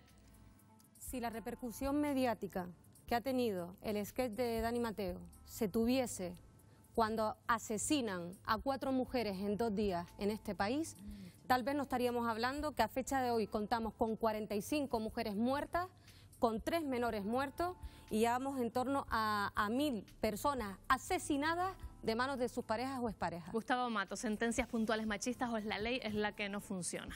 Bueno, yo como jurista creo que son las 2 cosas. Creo que hay algunos tipos delictivos que deben ser reformados para adaptarlos a la realidad social actual, que es muy distinta a la del año 95. Y luego creo que hay una doctrina jurisprudencial que también hay que cambiar, que son las que aplican los jueces en la interpretación de esos delitos. Así que yo creo que son las 2 cuestiones las que hay que afrontar. Carlos. Sí, yo opino muy parecido a Gustavo. Desde mi punto de vista, tanto los asuntos doctrinales como algunas cuestiones del Código Penal creo que es una tarea pendiente que además forma parte de muchos acuerdos que se llevaron en el Pacto contra la Violencia de Género firmado por todas las fuerzas políticas. Carmen. Creo también como periodista que es un tema de las 2, de una ley que se ha quedado efectivamente obsoleta, que la sociedad demanda mucho más, debería haberlo hecho antes, pero ahora sí que está preparada, y después de determinados jueces, que no solo es verdad, en el caso de La Manada aplicaron la ley a rigor, pero las formas incluso en la sala de determinados jueces son bastante machistas y ofensivas y eso habría que cambiarlo. Pero lo que sí que es cierto es que tenemos una legislación que es interpretativa, los jueces interpretan, aplican sentencias, se reformaría el Código Penal, por ejemplo, pero si los jueces siguen siendo machistas, Paco, estamos en la misma. Claro, estamos en las mismas, efectivamente. Lo que pasa es que los cambios sociales no se producen de golpe, ni se producen por voluntad o deseo de una parte de la sociedad. Cambiar la mentalidad de muchísimos jueces es algo que va a ser complejo y que va a requerir de tiempo, pero sobre todo va a requerir de algo que ya está ocurriendo, que es la incorporación masiva de la mujer a la judicatura. En estos momentos hay más mujeres juezas que hombres jueces. Sí, pero por desgracia, déjame que lo diga yo, porque lo iba a decir. Por desgracia, que es lo que estaba diciendo, todavía no se ha producido esa correspondencia en lo que se refiere a los órganos directivos del mundo judicial, pero no son ellos los que elaboran las leyes, son los que en cualquier caso las interpretan. Y aunque los procesos sean complejos, que es verdad que lo son, lo que no puede ser es que las cosas sigan yendo tan despacio. Desde que hay estadísticas en el 2003 hasta ahora, el número de mujeres anuales medio no ha bajado, y eso es un tema que hay que hacer. Hay leyes, hay procedimientos, pero no baja el número de víctimas, y esa es donde hay que trabajar en la prevención, es que hay que evitar que esas mujeres mueran. Entonces, y después en las condenas, que haya condenas ejemplarizantes con jueces especializados, con policías especializados, con trabajadores sociales especializados. Falta especialización en general para afrontar el problema de raíz. ¿Qué concepto es ese de las cuando condenas se regula? ¿Será que haya condenas justas? Bueno, el objetivo de las condenas no es ejemplarizar, ¿verdad? Bueno, es que lo que no están siendo ejemplarizantes ni justas ahora. Cuando se regula un tipo penal, se regula en abstracto y siempre va a contener conceptos jurídicos que son sometidos a interpretación. ¿Qué se interpreta en un momento determinado? Que existe o no violencia. Pues entonces hay un arraigo doctrinal que establece en qué casos eso es lo que tiene que ir cambiando. Por tanto, no pensemos que cambiar estrictamente un artículo del Código Penal nos va a arreglar el problema, porque va a seguir habiendo mucho ámbito a la interpretación. Y luego hay que formar, hay que formar en género. Yo creo que hay que formar también a los jueces, que muchos de ellos que llegan a las altas instancias de la judicatura, que tienen que resolver algunos de los asuntos más importantes, pertenecen a una generación distinta, a jueces más jóvenes, juezas más jóvenes. Yo soy abogado desde hace 25 años y la mayor parte de los profesionales del mundo de la justicia son mujeres, procuradoras, juezas, secretarias de juzgado, funcionarias, procuradoras. Es un mundo de mujeres, por tanto yo creo que ese cambio se va a producir de forma natural, pero mientras tanto a los jueces mayores hay que darles una formación en género que hoy no tienen. Bueno, pero también estamos hablando de esa parte, pero hay una parte que para mí es fundamental, que es la educación. Es decir, yo creo que mientras no insistamos en ese ámbito y, bueno, podemos cambiar el Código Penal, podemos endurecer el Código Penal, pero para mí es la parte fundamental, educar en igualdad y que evidentemente tengamos una sociedad que ahora mismo hay parte de ella que carece de ese tipo de valores desde mi punto de vista. Tenemos que añadir una voz más a este debate y tenemos con nosotros al otro lado a Inés Herreros, ella es fiscal de la Unión Progresista de Fiscales. Inés, ¿qué tal? Muy buenas noches. Hola, buenas noches. Cada poco tiempo estamos viendo sentencias machistas. No sé si hay alguna fórmula para que esto deje de suceder y no sé si la fórmula adecuada sería reformar de una vez por todas el Código Penal. Bueno, pues efectivamente tenemos una justicia que es reflejo de la sociedad en la que vivimos. Si vivimos una sociedad machista, entonces pues su reflejo en la judicatura pues también es un reflejo que es mucho más machista de lo que deseamos. Hablabais antes de que se va a necesitar tiempo para que se produzcan estos cambios, pues lo sentimos mucho porque las mujeres no podemos esperar más. Son muchas vidas las que se están quedando en el camino y hay que espabilarse y esto tiene que cambiar. Evidentemente el cambio va a venir no solamente por un cambio de la ley, que es desde luego absolutamente necesario, sino también porque se implementen medios materiales, medios personales, se ponga dinero, verdaderamente apostemos porque, bueno, pues porque este tema verdaderamente se demuestre que efectivamente interesa e importa, y por otro lado el cambio de mentalidades, que si no se quieren cambiar de forma voluntaria, pues habrá que exigir que estos cambios se produzcan sí o sí. Señora Herreros, se han producido en las últimas semanas 2 sentencias machistas. ¿Usted entiende que la sociedad esté pidiendo mucho más a los jueces? Bueno, yo creo que la sociedad ahora mismo estamos en un momento en el que por primera vez empieza a escucharse la voz de las mujeres. Entonces, cuando escuchamos la voz de las mujeres, escuchamos la denuncia que se realiza desde las calles y en muchísimos, en muchísimos medios de comunicación, instituciones. Yo creo que el activismo lo estamos llevando las mujeres a todas las instancias de esta sociedad. Pues lo que primero nos damos cuenta es que la vivencia y nuestras experiencias como mujeres están rompiendo las costuras del derecho. Entonces, necesitamos un cambio y que ese cambio cambio sea bueno, pues lo más rápido posible, porque no tenemos tiempo, porque son muchas vidas las que se quedan en el camino. Necesitamos implementar la perspectiva de género y que de una vez por todas, bueno, pues cuando nos enfrentemos al mundo del derecho lo hagamos sin esos estereotipos, sin esos prejuicios machistas y sin esa lógica patriarcal que nos corre por las venas, porque hemos estado y estamos educados en una sociedad que es absolutamente patriarcal. Señora Herreros, y muy breve para ir terminando, ¿tiene la Judicatura los suficientes medios para luchar contra la violencia machista actualmente? Bueno, yo creo que nos queda un gran camino que recorrer, lo que pasa es que tenemos que espabilarnos para que esto sea lo más rápido posible. En el año 2015 se aprobó la Ley Orgánica, por ejemplo, de protección a las víctimas, que se aprobó con una ley, con un texto estupendo, pero sin embargo se aprobó con presupuesto cero. Nos encontramos que verdaderamente si este país apostase porque le importa que las mujeres pues seamos, o que quiera de verdad apostar porque las mujeres seamos ciudadanía de primera, pues sí que yo creo que dotaría de todos los medios.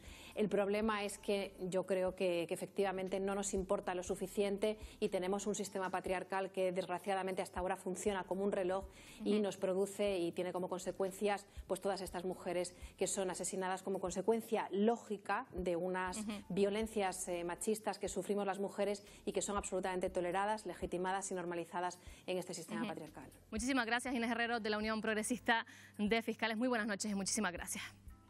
Nosotros continuamos porque tenemos que decir que las agresiones, la violencia machista, quizás es la cara más dura de la desigualdad de género, pero no es la única. Les vamos a contar las cifras de la vergüenza machista. Miguel Ángel. Pues sí, mujeres asesinadas, golpeadas y maltratadas solo por el hecho de ser mujer. Es una realidad incomprensible, pero que no cesa. Al margen de las denuncias, se calcula que en España unas 600.000 mujeres, 600.000 sufren vejaciones. Y se estima que todos los días, al menos, una mujer tiene que dejar su trabajo por esta razón. Agresiones que también se manifiestan en violaciones. En España, por ejemplo, se denuncian 4 diarias. Y en la Unión Europea, el 33% de las mujeres han experimentado violencia física o sexual. Pero el maltrato se gesta mucho antes y tiene nombre de desigualdad. Empieza por el hogar. El 60% de las mujeres realizan solas las tareas domésticas. Por este motivo y por las dificultades que ocasiona conciliar la vida laboral, el 74% de los contratos parciales lo ocupan las mujeres. La consecuencia de esta precariedad es que el 69% de los trabajadores que cobran el salario mínimo son precisamente mujeres. Y no parece que los jóvenes rectifiquen este camino que estamos llevando. El 64% de las chicas reciben mensajes machistas en el móvil y 1 de cada 3 adolescentes cree aceptable controlar a su pareja. Un panorama que no invita a acabar con la desigualdad, campo donde se abona la violencia machista. Bueno, ya lo han visto, estos son los datos de la vergüenza, las cifras de la vergüenza machista. Y yo les quiero preguntar, Carmen Izquierdo, ¿la desigualdad es la criba, el nacimiento de todo? Sí, también es verdad que la imposición de la mujer, el que la mujer se abra camino, favorece el que se aumente la igualdad, pero también resulta abrumador, por ejemplo, en el caso de esa sentencia machista, cuando se escucha que una menor solo dijo no se opuso y por eso entre 2 personas la violación tiene un eximente, que los hombres tampoco se indignen. Yo creo que seguro que habrá hombres que ante estas situaciones también se sientan abochornados y también quieran luchar por la igualdad. No creo que sea una batalla de la mujer en solitario. No es una batalla de la mujer en solitario, Paco, pero sí que es cierto que estamos viviendo una regresión en los más jóvenes. Es preocupante. ¿Qué es lo que pasa? Porque están más informados que las generaciones anteriores. Es muy preocupante, es algo que hemos estado hablando en muchas ocasiones. Y no solamente es preocupante por lo que significa, sino es preocupante porque nos hace percibir que vamos absolutamente hacia atrás. Pero mire, me gustaría darles un dato que yo creo que es muy significativo. Hemos considerado que esto tiene que ver fundamentalmente con la igualdad, con las oportunidades, con los recursos, con los medios que se destinan. El país donde se produce mayor número de asesinatos machistas y mayor número de atentados contra las mujeres de todo tipo es Finlandia, que es un país hiperdesarrollado, uno de los países más ricos, más potentes, con una mejor educación que hay.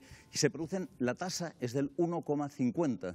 Cuando en España es del 0,25, es 6 veces superior a la española. Por eso yo creo que conviene relativizar, porque no todo se resuelve sencillamente con buena voluntad y con declaraciones. No hay que relativizar nada. Y mira, y aunque el porcentaje sea menor que esto, que lo otro, es que es tan grave y tan importante que se acabe, aunque fuera la mitad de las mujeres que son. Y hay un dato con respecto a los jóvenes que tú comentabas que sí me gustaría traer. El informe del CIS último dice que solo el 1,9% de la población cree que estamos ante un problema grave con el Marta, tema de la violencia yo no he hablado de relativizar las muertes. Yo me he ido a no he hablado de relativizar las muertes. No, es que no te tolero que que digas eso. No he hablado de relativizar las muertes, he hablado de relativizar el valor de la educación, déjame que concluya, el valor de la educación en el impacto que se tiene sobre la violencia machista o el valor de los recursos que se destinan. Este es un proceso mucho más complejo y no basta con desear que una cosa cambie para que cambie. Evidentemente, correcto. Ese es el problema. Entonces, no, pero hay que tener cuidado con las cosas que se dicen. No, pero vamos, chico, breve para que pueda hablar el resto de los compañeros. Un dato. El dato del CIS quiere decir que solo 8 de 10 personas considera que esto no es un problema en España, y después decimos que si los jóvenes, es que esas familias y esos 8 de cada 10 que transmiten a sus hijos o que se transmiten, Gustavo, no es un problema solo de los jóvenes, de la sociedad. No, Gustavo, el pacto de Estado que se ha creado, dicen los colectivos feministas que más del 80% de esas claves no se cumplen. ¿Qué estamos haciendo? Bueno, vamos a ver, yo creo que es un problema muy complejo. Intentar abordarlo solo, por ejemplo, solo desde la óptica penal, es un error, por lo que hablábamos antes. Alguien que es un tipejo, que es capaz de agredir a su pareja o incluso asesinarla, no se lo piensa porque el Código Penal diga, bueno, pues son 3 años, entonces son 5, bueno, ahora no. No, o sea, eso está bien para reprimir el delito posterior, pero es un problema cultural, es un problema social, es un problema de medios, es un problema, decía antes Tarife también, de educación. Es muy complejo resolverlo. Por tanto, yo creo que lo que ha dicho Paco, perdona que me esté un segundo, es que no simplifiquemos las cosas en el sentido de que es un problema estrictamente de falta de medios, de sociedades menos desarrolladas, porque en una democracia como la escandinava, con muchísimos recursos, sin embargo, tiene unos altos índices de violencia, porque también hay unos altos índices, por ejemplo, de alcoholismo en esos países. Quiero decir que son situaciones sociales que hay que saberlas analizar, ¿no? Y a todo esto además, y en el aspecto de los jóvenes que me preocupa, porque hay un repunte importante en esta materia, se une yo creo que el mal uso que se hace de redes sociales, de aplicaciones móviles, etcétera, etcétera, donde el dato ese de que se permita el control entre parejas jóvenes de unos a otros, me parece que yo creo que eso es algo en lo que las administraciones públicas deben de incidir, sobre todo en el aspecto de la educación, que creo que al final es la base fundamental de resolver este problema. Para ir terminando. Nuestro país firma en 2014 el Convenio de Estambul, que lo aplique. Tenemos una ley, la 1/2004, de protección a las víctimas de género, que si no tiene dotación presupuestaria no sirve para nada. Necesitamos proteger a la víctima. ¿Cómo? Que tenga un trabajo estable. Además hay bonificaciones para las empresas, no se entiende cómo. Con más de 160.000 denuncias, este país solo tenga 700 contratos bonificados a víctimas de violencia de género. Es un problema estructural de nuestra sociedad que tiene que empezar por la base, que es la educación de nuestros niños y de nuestras niñas, y empezar a construir si queremos acabar con una lacra que nos afecta a todos y a todas. Gracias, Esther, gracias a todos. Nosotros continuamos hablando de violencia machista, y es que hace exactamente 17 años que asesinaron a Urbana en Guía de Isora, en Tenerife, y no se sabe nada de quién fue su asesino. Se lo contamos en Sucedió Aquí.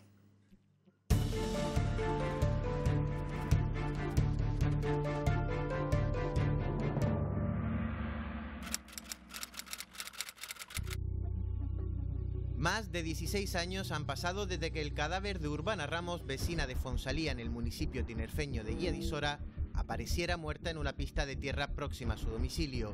Era noviembre del año 2001. Una vecina del pueblo donde residía aquí en Fonsalía es la última persona que la ve con vida. Urbana había salido ese día a trabajar. Una de las hipótesis que se barajan es que Urbana permitió que alguien subiera en su vehículo, persona que presumiblemente la agredió mortalmente. El cuerpo presentaba 19 puñaladas, lo que demuestra el ensañamiento de su agresor. Fue hallado muy cerca de su vehículo y de su vivienda. Los investigadores inicialmente apuntaron a su expareja como posible autor del crimen. Sin embargo, a día de hoy todavía no han conseguido probar su autoría. Desde entonces no cejan en su empeño en conseguir las pruebas necesarias para conseguir la imputación del responsable del crimen. En un primer momento son los investigadores privados los que consiguen la reapertura del caso. Posteriormente es la Guardia Civil la que también solicita que continúen las investigaciones. Unos hechos que marcaron para siempre la población de Guía de Isora. Urbana era madre de 2 hijos y estaba en fase de divorcio. Tenía 2 hijos cuando murió. Mi sobrino, el pequeño, tenía 6 años y el grande 15 años. Aquello se vivió como algo irreal cuando nos dimos cuenta del ensañamiento que hubo con Urbana. Mientras tanto, aunque el caso se encuentra abierto, la muerte de Urbana Ramos continúa sin esclarecerse y el autor en libertad. Que aún esperamos en el municipio que finalmente el culpable de aquello acabe pagando sus culpas. Estoy agradecida a todo el mundo que nos ha ayudado, pero la verdad es que estamos muy desesperanzados. La familia nunca lo ha superado, nunca. Eso no se supera. Ya lo han visto, hemos conocido todos los datos de este caso. Félix Ríos, buenas noches. Buenas noches, Marina. ¿Quién es el principal sospechoso? Bueno, para la Guardia Civil, para la familia y para mí está claro que el sospechoso es el que iba a ser el exmarido de Urbana. No olvidemos que ella, el día que es asesinada, se disponía a reunirse a lo largo de esa jornada con su abogada para terminar de formalizar los papeles de su separación. Este caso, estamos hablando de que sucede en el año 2001. En ese año, la violencia de género, la sensibilidad judicial y policial sobre la violencia de género no era la que hay hoy en día. Por lo tanto, la manera en la que se llevó el caso en su momento no tiene absolutamente nada que ver con cómo se hubiesen sucedido las cosas si ese crimen hubiese sucedido pues hace una semana, hace un mes o hace 5 años. Ese es realmente el grave problema que ha tenido este caso. Porque estamos hablando de 17 años que ocurrió esto. Estamos hablando de 17 años en los que hemos conseguido reabrir el caso 2 veces. Actualmente el caso está abierto y estamos a las pruebas, o sea, a la espera de que se ejecuten una serie de pruebas forenses que tal vez pudiesen dar resultado positivo y pudiéramos por fin condenar al que todos sabemos que es el autor del crimen de Urbana Ramos. Y nosotros ahora mismo nos tenemos que ir un momento a publicidad, volvemos enseguida. Félix, ustedes no se muevan porque les contamos todos los detalles de este caso aquí, en Sucedió Aquí.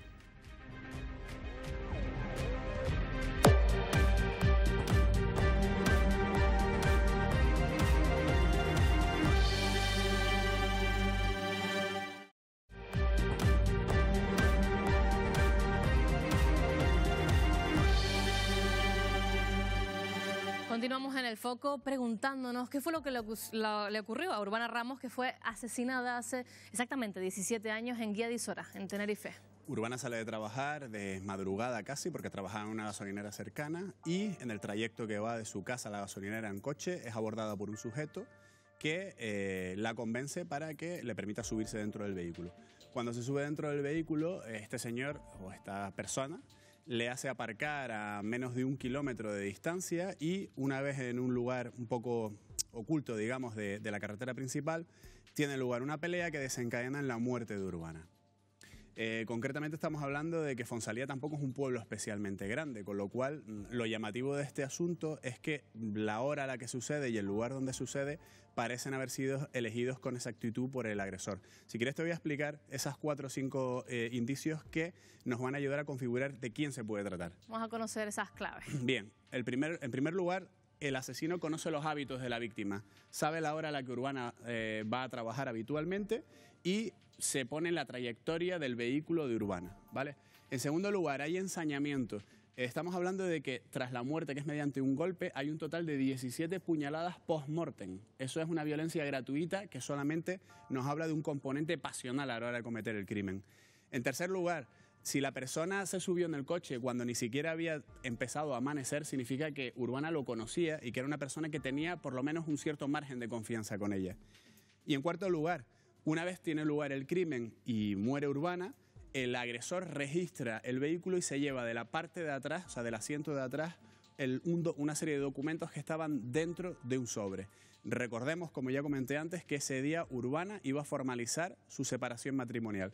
Ese sería el retrato robot del autor del crimen y yo creo que cualquiera, no hace falta ser criminólogo ni periodista de investigación para darte cuenta a quién apuntan todas las sospechas. Esas eran las claves del perfil del asesino de Urbana Ramos. Efectivamente, vamos a ver si tenemos suerte y a pesar de que ha pasado mucho tiempo, conseguimos de alguna manera resolver este caso. Estamos pendientes de unas pruebas del juzgado que, como ya digo, tal vez por fin hagan que la familia descanse. Y si alguien tiene información, ya saben que lo pueden transmitir esa información a nuestro correo sucedióaquí@elfoco.es. Félix Ríos, buenas noches, muchísimas gracias. A la semana que viene, Marina. Continuamos contigo, Miguel Ángel.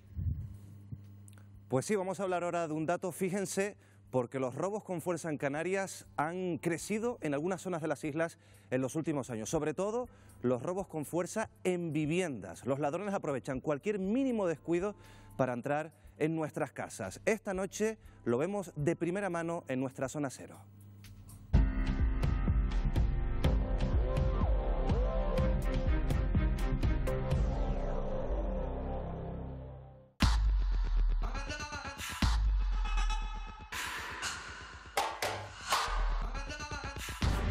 7 de octubre de 2018, Valsequillo, Gran Canaria. 2 encapuchados atracan a una gasolinera y golpean a un empleado con barras de metal. Sin mediar palabra ninguna puedes recibir varios golpes. 19 de octubre, Carrizal, Gran Canaria. 2 personas asaltan una joyería con una escopeta y un hacha. Entró, apuntó hacia mi mujer y disparó. 10 de noviembre, El Rosario, Tenerife. 3 encapuchados atracan a punta de pistola un supermercado. En lo que llevamos de año en Canarias se han cometido 4.000 robos. El dato es del Ministerio del Interior. ¿Esto qué significa? Pues que hasta el momento hemos sufrido 62 robos más que en el mismo periodo de 2017. Los amigos de lo ajeno no tienen miedo, actúan hasta en plena luz del día. Su modus operandi varía dependiendo de su objetivo, pero atentos a esta imagen. Para este trabajador era una noche cualquiera y de repente aparecen. En unos minutos se llevan la caja registradora. Casi siempre aprovechan el descuido, una ventana abierta, una puerta abierta, hurtan casi siempre lo más fácil de llevar y lo que tiene más salida de cara al mercado negro. Las viviendas son uno de sus principales objetivos. Solo en esta urbanización de Marzagán, en los últimos meses se han cometido más de 26 robos. Nada. ¿No quiere? No quiero saber nada. Venga, hasta luego. Nadie quiere hablar. Fuera de cámara nos aseguran tener mucho miedo. Caminamos por la zona y vemos una alarma casi por cada casa. Solo uno de los vecinos nos habla. ¿Y qué pasa aquí con los robos? Que dicen que últimamente ha habido mucho. Sí, han introducido en la vivienda hasta descansando en horas nocturnas. Unos lo habrán denunciado y otros no. Y se han llevado las documentaciones, se han llevado llaves, se han llevado dinero. Pero esta zona no es la única afectada. Santa Cruz de Tenerife supera a Las Palmas en número de robos con fuerza en domicilios. Han saqueado un total de 1.518 viviendas. ¿Usted es portero de aquí, de estos edificios? Sí. Y bueno, nos han comentado que por la zona se han ido sucediendo algunos robos. Sí, por la noche. Se te entran por la puerta como si fuera por su casa. Eso son puertas de seguridad. Esta puerta no es fácil de abrirla, entonces lo que hacen es tocar a los porteros y dice que es publicidad, cartero. Pero claro, aquí tenéis una cámara. Ahí hay una cámara y entonces ya los vecinos saben que se tienen que poner delante de las cámaras y ya los vecinos a partir ya de hace un tiempo ya no le abren la puerta a nadie.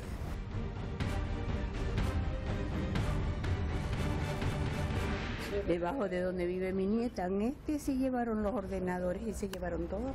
Y es cierto que cuando se producen muchos robos por alguna zona, luego vienen las empresas de alarmas y de seguridad por aquí. Eso vienen al instante. Esta es la central receptora de donde recibimos durante las 24 horas del día las alarmas de todos nuestros abonados. ¿Qué tenemos en esas pantallas? ¿Qué estamos viendo ahora? Si vemos gente en actitud normal, como es en este caso, pues lo que hacemos es llamar al cliente para confirmar que efectivamente se trata de una falsa alarma, o bien si vemos a alguien en situaciones sospechosas, encapuchado o tal, damos la alarma como confirmada y llamamos a las cuerpos y fuerzas de seguridad del Estado. ¿Cuánto cuesta? Una media de unos 30 a 35 euros al mes. Pero este no es el único sistema para persuadir a los ladrones. Imaginan que están golpeando los cristales de su vivienda y que no pueden asaltar.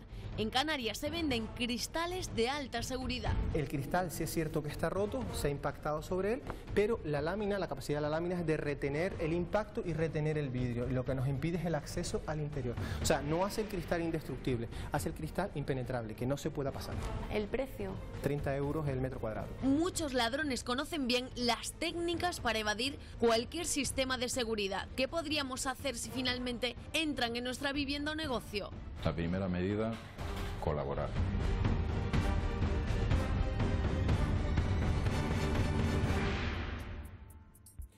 Bueno, esto es lo que está pasando en algunos barrios de Canarias. La verdad es que encima, cuando escogen un barrio, Marina, están 2 semanas este tipo de ladrones, este tipo de bandas, atracando, entrando en una casa tras otra. Y los vecinos viven totalmente aterrorizados, lo contaba nuestra compañera Eva. Como dices, Miguel Ángel, esto pasa en ciertos barrios de Canarias, en ciertas zonas, se quedan con las casas, con las matrículas, entonces van atacando punto por punto porque saben que son prácticamente inmunes, que no les pasa nada, incluso las autoridades prácticamente no pueden hacer nada con ellos. Y además cuando acaban con un barrio y cuando la policía se pone a trabajar, saltan automáticamente a otro barrio. Para que se hagan a la idea, 4.000 robos de este tipo se han producido en Canarias en lo que va de año y estamos finalizando noviembre, nos queda todo diciembre. O sea que imagínense hasta qué cifra puede ascender ese tipo de robos. Y no solo se producen robos en viviendas, en muchos negocios de muchas zonas de Canarias también tienen que tener mucho cuidado con este tipo de robos, Marina. Negocios locales que no están lo suficientemente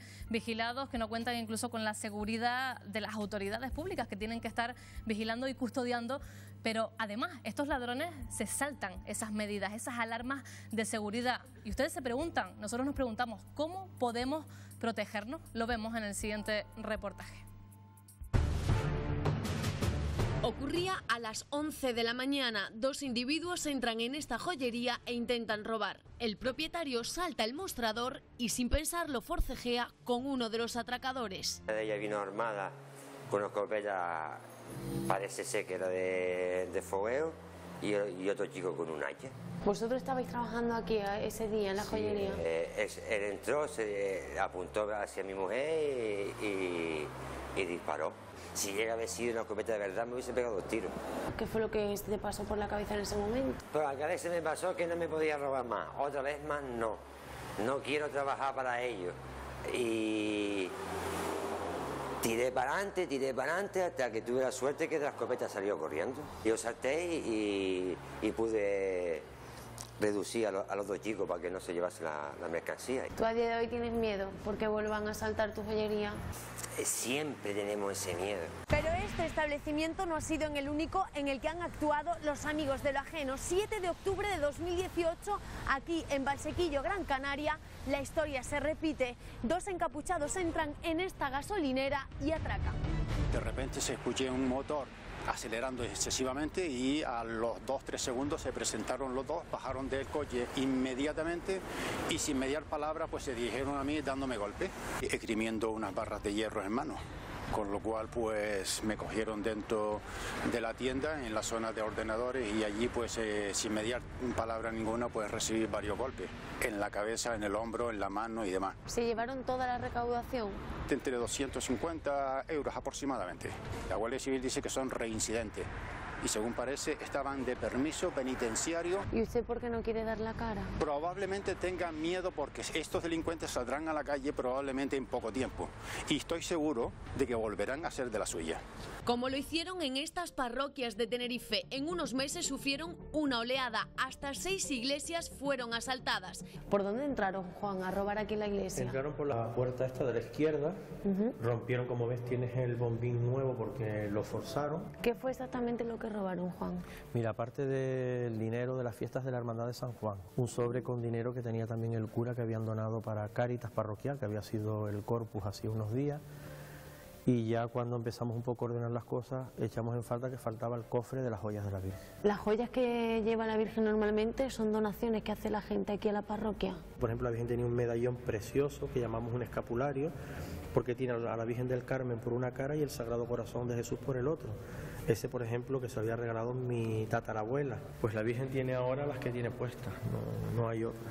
Esto fue lo que destrozaron. Estos son el resto de la pata de cabra con la que rompieron la puerta. Esta es la sacristía, imagínate, ahora porque está medianamente recogida, ¿no? Pero todas las ropas de la Virgen que se guardan en estos armarios. Esta es la peluca y justo debajo de esa peluca es donde estaba el cofre con las joyas de la Virgen. Tú por las noches entiendo que a veces le da incluso Yo vueltas. tuve pesadillas, la primera semana yo no dormía mal.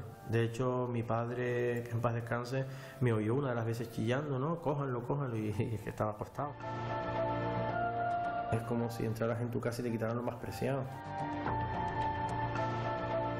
Pero ¿cómo podríamos acabar con estos robos? ¿Somos de alguna manera responsables? Hemos de recordar que la persona que compre un objeto de procedencia ilícita está cometiendo un delito de receptación.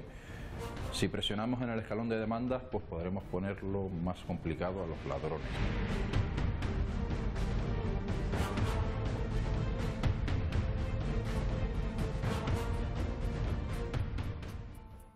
Ya lo han visto, gasolineras, iglesias, la verdad es que no dejan nada por robar, Marina. No, Miguel Ángel, y algo importante que dijo el portavoz de la Guardia Civil. Si existen estos ladrones es porque hay alguien que compra los artículos que roban, un mercado negro. También tenemos parte de responsabilidad. Eso es verdad. Lo que pasaba también hace algunos meses con los aguacates que encontrábamos a mitad de precio en la calle, al final nosotros también tenemos esa responsabilidad de comprar productos robados. Así que ese mercado se alimenta también con la inconsciencia de muchos usuarios, de muchos ciudadanos. un tema muy polémico que ya saben, podemos contarles muchísimos más la próxima semana aquí en El Foco, en la televisión canaria. Miguel Ángel. Buenas noches, hasta la semana que viene.